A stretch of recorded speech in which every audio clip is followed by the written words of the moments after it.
Hello and welcome into the Players Club presented by Pepsi. Julie Donaldson here with you, and today we have a very special guest joining us because it's none other than the legendary Doug Williams is in the house to talk about this team, and of course, Mr. 8 to the 9, Santana Moss. The Chiefs are coming to town. How do you slow down Pat Mahomes? We have to get into that. And then joining us as well later is going to be a guy who gets on the field and, man, he balls out despite being drafted in the 7th round. Cam Curl is going to be joining us. And this upcoming game is the homecoming game. So we'll talk maybe a little bit about what's going to be taking place. And Sean Taylor's jersey will be retired. Talk a little bit about what he meant to this franchise. But guys, let's get straight to it here. We get things started with the kickoff presented by Inova, the official health system of the Washington football team. Learn more at inova.org. Doug, if you're coaching this team, what is the message you're saying to the guys before we move to the Chiefs? Well, I think the biggest message is the fact that, when you look at this football team, you look at all the guys that's in the dressing room, talent is there. Yeah. They got to find a way to put it together. You can have all the talent in the world, but if they don't play together, like Santana say, every man got to do their job every play. Mm-hmm. There's no play off. One guy take a play off, that's where they hit. Yeah. And I think once they get together and realize that they got the talent to be a dominant football team. They really do. If you look at what's up front, one guy might play good this week, the other guy play good that next week. They got to play good all the time together, and I think that's going to make the difference. You need to do that probably this weekend with the Chiefs in town. Indeed. I mean, you talk about them playing good up front. I don't know how you can kind of get to Pat Mahomes. What's the best way to kind of defend him? Because we know, you're laughing as if like there isn't. You kind of can't. Well, you asking what's the best way to get to him, and then nobody got to him in the last few years. I mean, but you got. I mean, he is showing that he's not bulletproof. He's had more turnovers this year than I think he had entirely last year. I think the most important thing, you got to put pressure on him. Yeah. You got to put pressure on him. You got to try to find a way to keep him in the pocket. Because once he get outside the pocket, you got a guy running 4-0 down the field, kind of like 89 used to do, and all of a sudden he just heaves it up there. You got a tight end that finds a way to get open.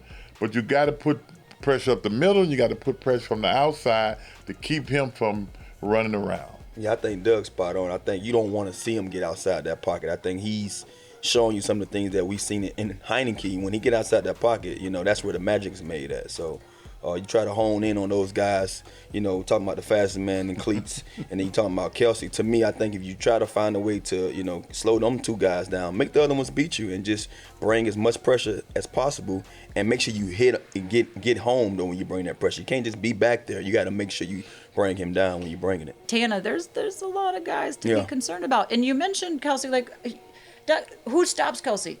How do we do that? Collective effort. I mean, we got Cam Curl. I think, when it comes down to any safety that I would want to see on our tight end, I'm betting my money on Cam coming in there. But you just can't have him manned up on him. No. You got to find a way to double him, have a guy spying him from across the field just to make sure that when he comes into his area, now he picks him up. I mean, you got to be creative, and that's something that I think we have. So it's gonna be interesting just to see what we go out there with, but it's gonna be one of those things that you gotta do it in the entire 60 minutes. You can't try to do it early in the game and think it's gonna be something that you can be lackadaisical on down throughout the game. The defense, though, for them, Doug, is having issues.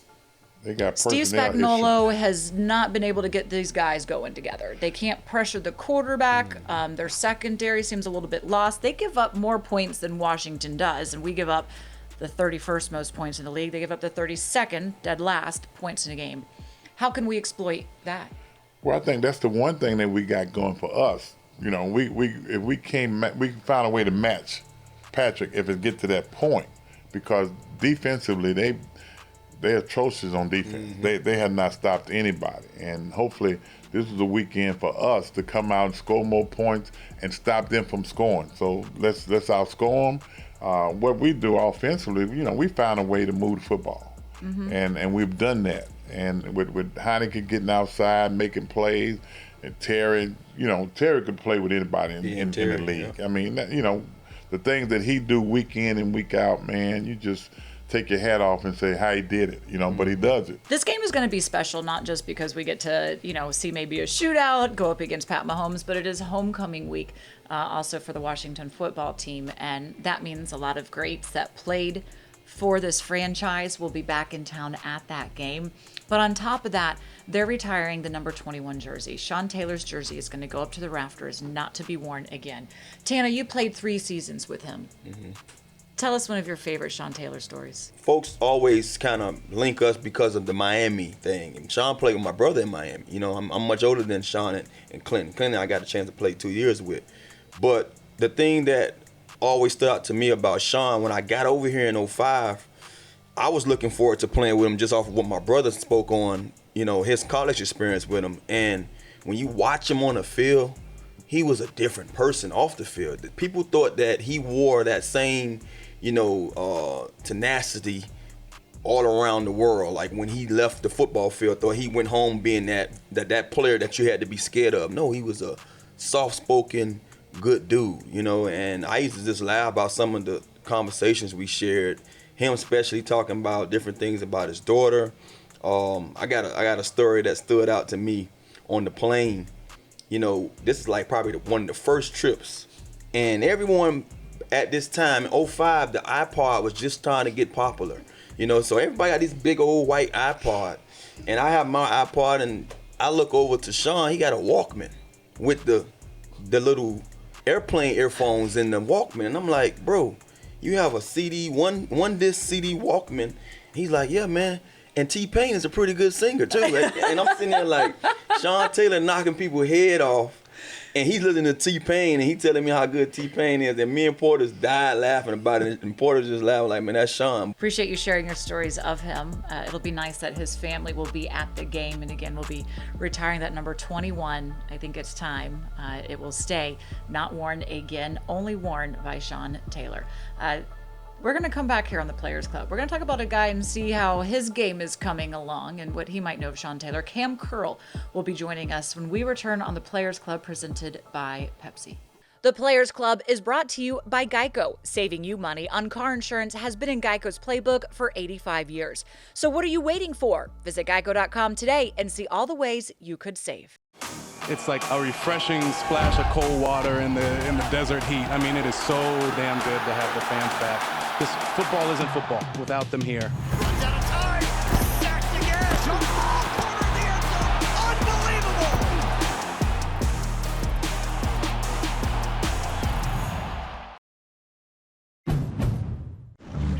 Unbelievable. Right now, Hondas are going pretty fast, but new models are coming in soon, like the 8-passenger Pilot, the ready-for-anything Passport, or the versatile HR-V. So if you want one, you should put your name on it before somebody else does. Don't miss your chance to get a new Honda, U.S. News & World Report's most awarded brand of the last decade. Reserve yours while you still can, now at your local Honda dealer.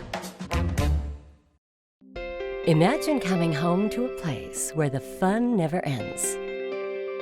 A happy community set in beautiful rolling horse country, where the custom homes and villas are extraordinary, and the Jack Nicklaus signature golf course and other amenities make every day another reason to smile. Visit Creighton Farms and you'll see it's happiness on a grand scale.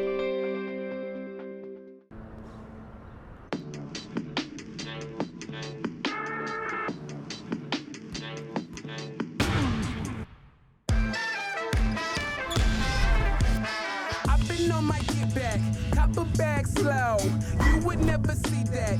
Use the trap dough.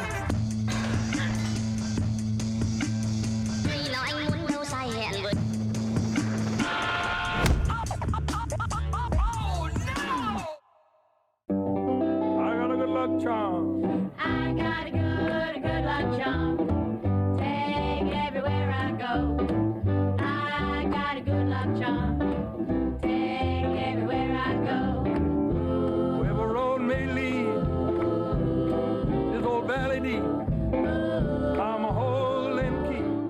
Luck is what you make it. Play new Lucky Scratch-Offs from the Maryland Lottery.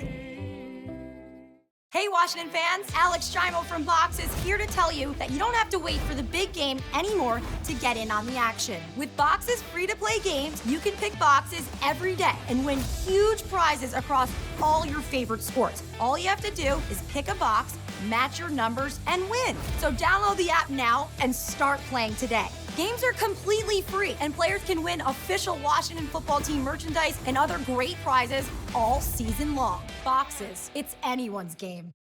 Welcome back into the Players Club presented by Pepsi. It is time now for our Pepsi player profile. Pepsi, the official soft drink of the Washington football team. And joining us now is some guy, anytime he gets on the field, I feel like he just balls out. There's wherever the ball is at, you seem to find your way to it. Cam Curl joins us now. Cam, let me start off. How quickly did we turn the page from the Saints? Wash that one away before we look to the Chiefs. Quick. Coach always say the 24-hour rule, you know what I'm saying? Because in this league, you can't dwell on one game, you know what I'm saying? Because every week is a good game. So you just got to put it behind you and work on to the next week. There's a lot of things sometimes this year as the defense hasn't gone necessarily the way we want. We want to get out of our head, you know? Tackling for one thing, but is that just a mindset for you? I mean, I feel like you don't really miss often. I feel like it's a mindset.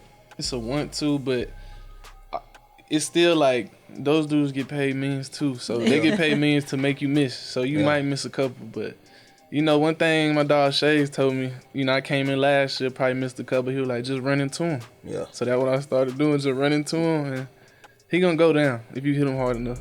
I'm watching you because I'm always watching you because I became, a fan watching you last year, especially being a young guy, and seeing the difference you made, and I'm saying to myself, okay, I want to make sure that he's playing the same position or he's getting the same looks or he's in the same, amount of blitzes. I saw you do so much last year.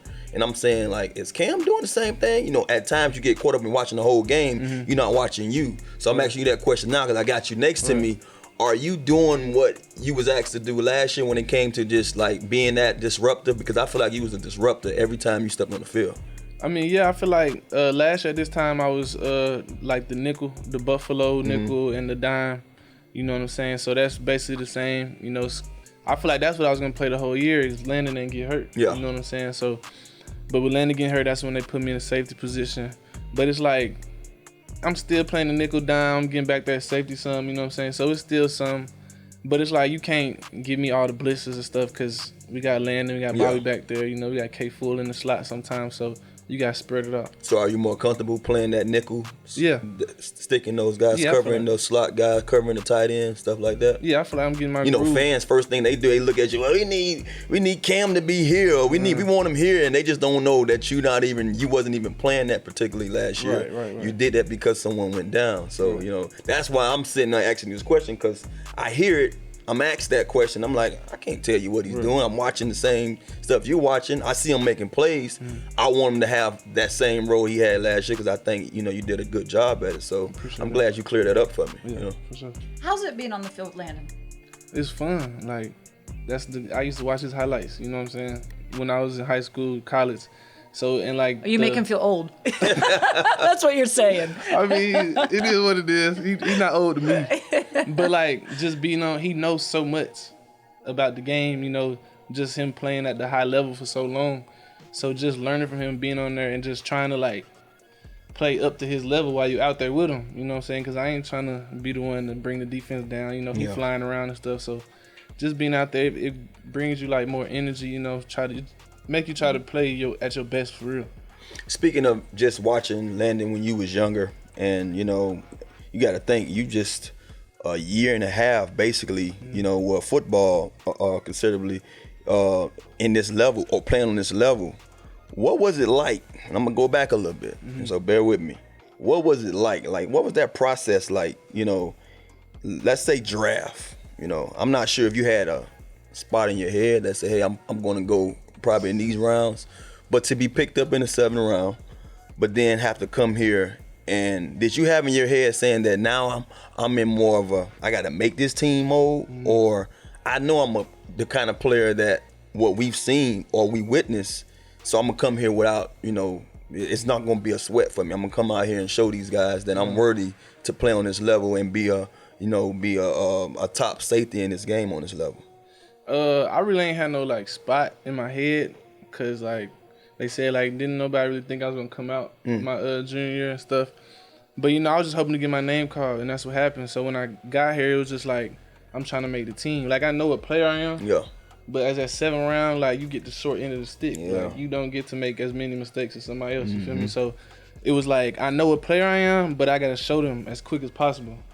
So they can see me, they can have me in their plan. I love football, so like I want to learn about it. Yeah. And it's like I've always picked up defense and stuff like fast. Gotcha. So when I came in, they was asking me like we was doing like little cahoots and stuff in the off season. I'm on top of it because like this is what I love to do. Yeah, so that's what you I'm trying to learn some more about it. You feel me?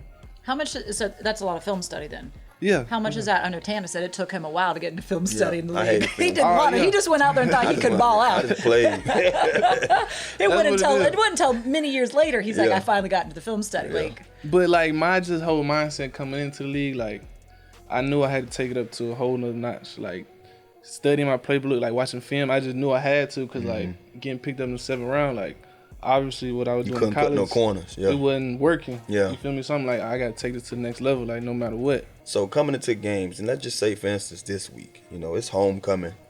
Julie's going to probably ask you this question, but, we're going to be retiring Sean Taylor's jersey. So much going on in the atmosphere this week. What is it going to be like for you just knowing what Sean meant to this team, knowing what, all the old guys that's going to be here probably watching you guys. What is that experience going to be like for you? It's going to be crazy. Like just them honoring him, that name, it holds so much weight here. Yeah. You know what I'm saying? So that's always a big deal. And seeing like the guys, the former players here, that's gonna be a good thing. But it's like what I try to do like every Sunday is just simplify it. Like I'm just playing football. Block You know what I'm everything saying? else Block out. everything out. I'm Yeah. here to play football. Yeah. Cause if that's not on my mind, ain't nothing gonna go right. You know what I'm saying? I can't be focused on everything else. You're a young cat. What do you remember of Sean Taylor? Probably the first thing that come to my head, it was that Pro Bowl hit on the punter. I was like at a restaurant or something, and they was showing it on TV, and they ran a fake, and I'm like, he probably gonna get this, and he just came like out of nowhere and like just ran through him, like he just ran straight through him, like it was crazy. And like when the punter was running to him, I thought they were trying to fight, but he went to like go dap him up, like good hit. He knew better. I think he actually wanted to get Sean's jersey. I think that was a highlight for his professional career that he got tackled by Sean. Tell a story. So we in practice, and we know it's certain guys, and especially when you have on basically shells. Right. It's a shell day, and I just knew that hey, I can do whatever in the secondary because I ain't getting touched. And one particular play, I end up face first, and I feel the hit from behind. So I'm not even sure if the guy tried to do what he did. And when I get up, it's Sean. So so immediately I'm like, damn, bro. So I push him. He like, chill out, Tanner. He had the way he talked, man, chill out, Tanner. Man, I ain't even hit you, man. It's all chest. So I'm like, bro, so we going back and forth, but at the same time, I got to get back to the huddle. I'm 38 the rest of the day, and I can't wait to get back into the film room so I can see he hit me, so I can go back at him and and say, damn, Sean, I told you hit me. But the dude he wasn't even studying me. It was just like he went up for the ball, I went up for the ball, and I literally grazed his all chest. And it was just like I hit a wall though, you know what I'm saying? So, but it was just something about him, man. Like, beyond that, I tell folks all the time, Sean, in one-on-one drills, Sean would try to come over and challenge the receivers and cover us in one-on-ones. And we like, bro, you a safety, go and get out of here. But he wanted that because he knew he had to line up against the best, tight end sometime. And, and he just was an athlete. He was a guy that can play a lot of positions. So, man, it's just, I love hearing the fact that guys like yourself who's playing this game now, looked up to him once or appreciated what he brought to the game. Because if you actually had a chance to witness it, you'll understand why guys and fans feel the way they feel, because it was like witnessing a guy who's going to be a great, what I mean, who was going to probably have to have a chance to wear that gold jacket and us be able to honor for years to come. So I'm glad we able to share these moments and talk about him and keep his legacy going. Yeah, so nobody will wear the number 21 again, as that is being retired. You're well on your own way to making your own name in this league and especially on this team. So It's fun watching you out there. I know the fans love seeing you out there, but we got to get this defense clicking. I know you said maybe y'all need to go out for a steak dinner or something. I don't know. We got to get that gel and go together. All right, now before we go, we have a little segment here. You've seen these Pit Vipers.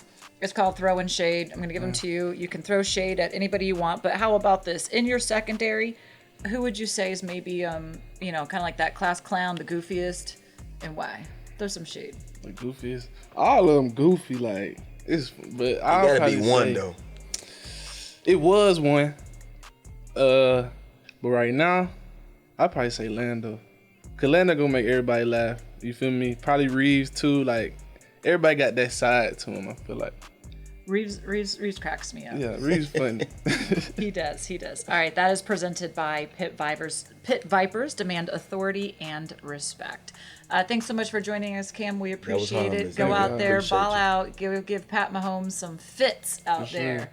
By the way, Travis Kelce, what are we doing about him? That's strapped up, man. That's the answer I want to hear. Stay right there, because when we come back, we're going to be talking about some of the bigger storylines in the NFL when we return right here on the Players Club, presented by Pepsi. The Players Club is brought to you by Pepsi, the official soft drink of the Washington football team.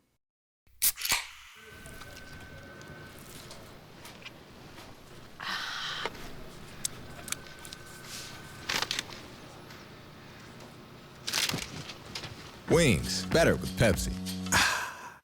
BuyAToyota.com is designed for speed.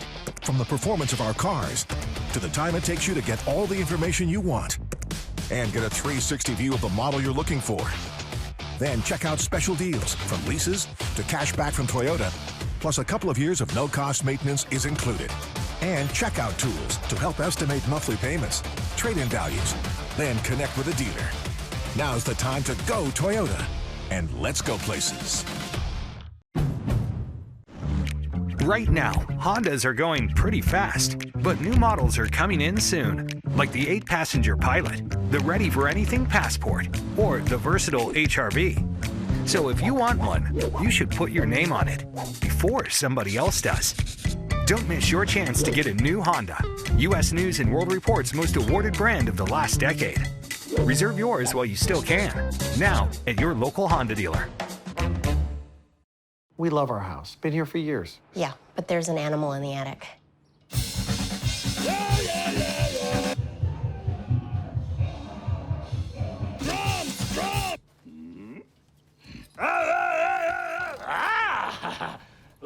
At least GEICO makes bundling our home and car insurance easy. We save a lot.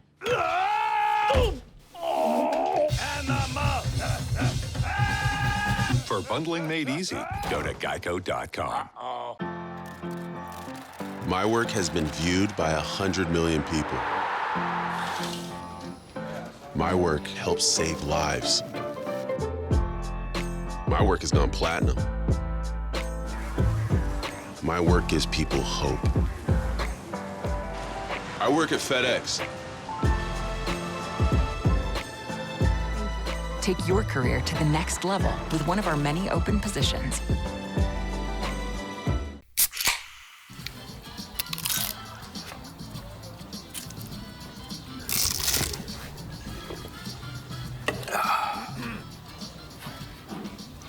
Nachos, better with Pepsi.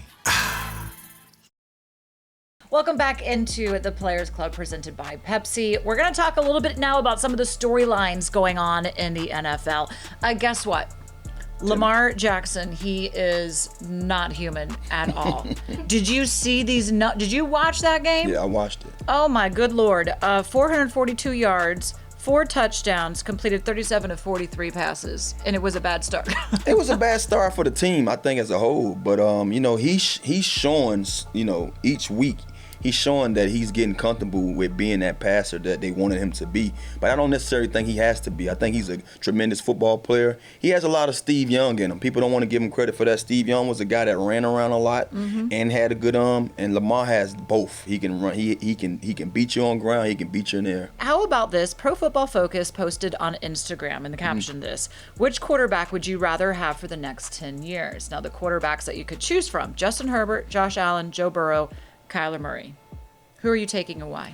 I just feel like something about Herbert that I love. You know, he seems like he's just that the quarterback that any probably young guy right now is watching the game would try to mold themselves out of or want to be the same style of quarterback. He's tall, he's durable, he can run, but he has a monster arm. I saw this guy run to one hash and throw it back a dime between the safety and the corner on the other side of the field, and I just think that's unbelievable, and he's doing that week in and week out. The Browns, meanwhile, on the other end of the spectrum, they're the first team in NFL history to record Lord, I heard this stat. 531 yards, score over 40 points, not have a single turnover, and lose. How do you do that? You play Herbert. You play Herbert. Look, I spoke of him a couple of weeks after we faced him in week 1, and I told the reporters then, I say, look, you guys can say what you want. I kind of tip our hats off a little bit, and I'm kind of glad we also saw him week 1, because you never know what he can be doing down the road, especially now that he's getting a little warm. But I knew the Chargers was going to be for real with him. Trayvon Diggs, is he making a case for defensive player of the year? Well, he's already a Pro Bowler. I mean, that's hands down. I hate the fact that he's in our division, because I saw it on Hard Knocks that he was going to be somebody to reckon with. I watched him get, killed in practice one day on Hard Knocks, and he came back the next day and locked every receiver down. So that shows you this guy has a short memory, and he's a guy that's going to go out there and challenge whoever it is that he faces. And he has tremendous hands. All right, before we go here, Santana, it's time for Hot Takes presented by GEICO. Saving you money on car insurance has been in GEICO's playbook for 85 years. So what are you waiting for? Visit geico.com today and see all the ways you could save. Give me your hot takes for this week. My hot takes would be, and I got one, the Washington football team shocks the Kansas City Chiefs on homecoming weekend. I like it. That's my hot take. I mean, honestly, I just feel like, at this time, both teams are, wounded. We've been wounded from since week 1. And Kansas City, people had high aspirations. They had high hopes. They said, hey, this team can be in the Super Bowl again when you have what they have on the offensive side alone. And they're just not that team right now. So, yes, they're coming off a loss, and they're 2-3 right now. And Mahomes is playing some kind of football that we haven't been used to. He's turning over the ball a lot. So it would be a better time for our defense to get things going and us to have, the game that we expect them to have and take these guys down. So I like the hot take. They are beatable. And again, on any given Sunday, anything can happen. And of course, this Sunday, as you mentioned, is a very special one because it is homecoming and because we are honoring the great Sean Taylor, as the number 21 jersey is going to be up in the rafters forever. Tana, thanks so much for joining us here on the Players Club. Of course, we appreciate Doug Williams stopping by and Cam Curl. Expect big things out of him in his career as he does continue to move forward. That's going to do it for the Players Club presented by Pepsi. New episodes drop every Friday. You can get this podcast anywhere you download your podcast at any time.